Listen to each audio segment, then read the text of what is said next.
Каналыма қош келдіңіздер. Бүгін картофельный гнездо жасайтын боламыз.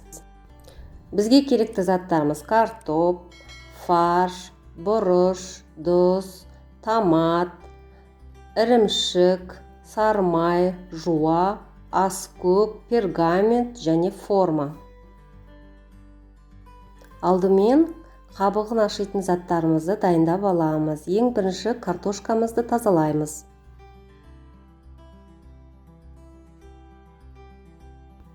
Келесі бір дана жуамыздың қабығын ашып аламыз. Картошкаларымыздың тезірек пісу үшін кішірек бөліктерге бөліп, ыдысымызға су құйып, сол ыдысқа бір қасық тұзымызды қосып қайнатамыз.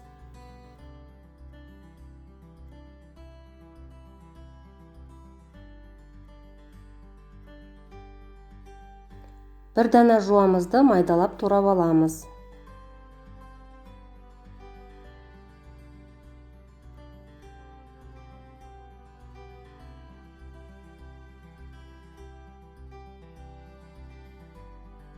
Алдымен табада фаршымызды қуырып аламыз.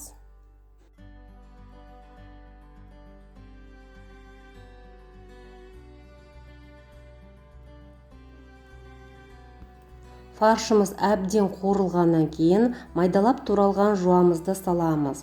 Өздеріңіздің қалауларыңыз бойынша тұз бұрыштарыңызды себуге болады. Ал мен бұл жерде 1 шай қасық тұз, 1 шай қасық бұрыш салдым.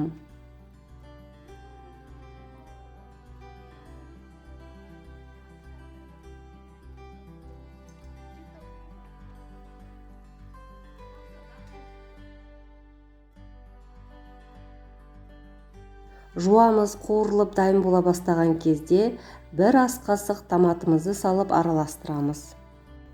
Картопымыз дайын болды. Енді картоп езбесін дайындаймыз. Ол үшін аз ғана сары майымызды қосып, әбден езіп аламыз.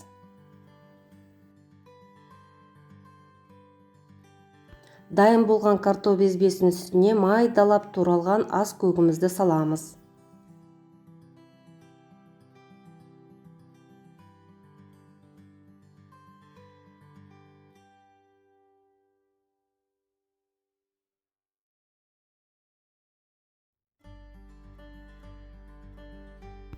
Ірімшігімізді теркадан өткізіп аламыз. Гнездо формасын жасау үшін алдымен алақанымызға зәйтүн майын құйып алып, дайын болған картоп езбесін шарик қып жасап аламыз.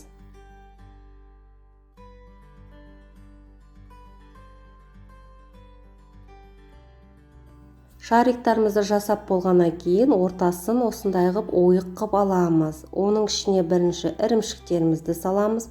Одан кейін фаршымызды саламыз. Оның үстіне қайтадан ірімшік саламыз. Бұл аста ірімшік көп болған сайын дәмі керемет болып шығады.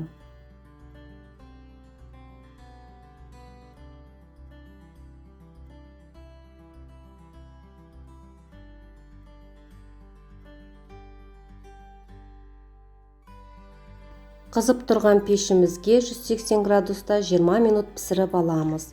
Осымен асымыз дайын. Сіздермен болған Нұржамал. Каналыма тіркелуді ұмытпаңыздар.